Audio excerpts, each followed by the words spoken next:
শেখ হাসিনা দেশ থেকে পালানোর আগে পঙ্গু হাসপাতালে গিয়ে আন্দোলনে গুরুতর আহতদের চিকিৎসা সেবা বন্ধ রাখার নির্দেশ দিয়েছিলেন। বলেছিলেন কাউকে রিলিজ না দেওয়ার কথা। সেখানে ভর্তি থাকা আহতরা এমনটাই জানিয়েছেন বলে ট্রাইব্যুনালকে জানিয়েছে প্রসিকিউশন।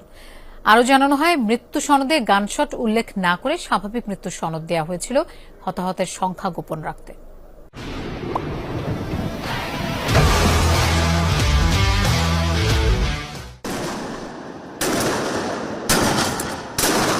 জুলাই আগস্টে ছাত্র জনতার আন্দোলনে নির্বিচারে গুলি চালায় আইন শৃঙ্খলা রক্ষাকারী বাহিনী, সাথে আওয়ামী লীগ ও অঙ্গ সংগঠনের নেতাকর্মীরা। তৎকালীন সরকার প্রধান শেখ হাসিনার নির্দেশেই চলে সে গণহত্যা। এরই মধ্যে জাতিসংঘের মানবাধিকার রিপোর্টেও প্রকাশ হয়েছে তা।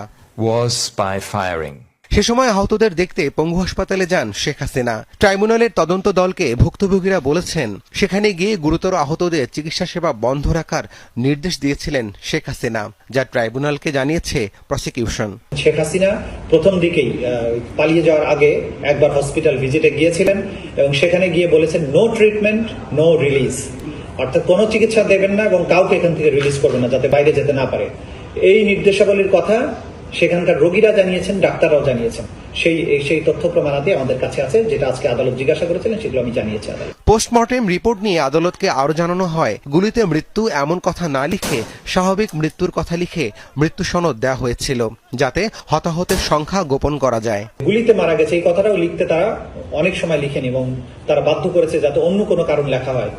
এই বিষয়টা আমরা আদালতে মেনশন করেছি এবং আদালত জানতে চেয়েছেন পোস্টমর্টেম রিপোর্ট তো ইম্পর্টেন্ট ডকুমেন্ট, কিন্তু আমরা বলেছি যে এখানে সার্কামস্ট্যান্স হচ্ছে মানবতা বিরোধী অপরাধ এই পর্যায়ে হয়েছে যে দ্রুত তাদেরকে লাশ দাফন করতে বাধ্য করা হয়েছে, চিকিৎসা নিতে বাধা দেওয়া হয়েছে।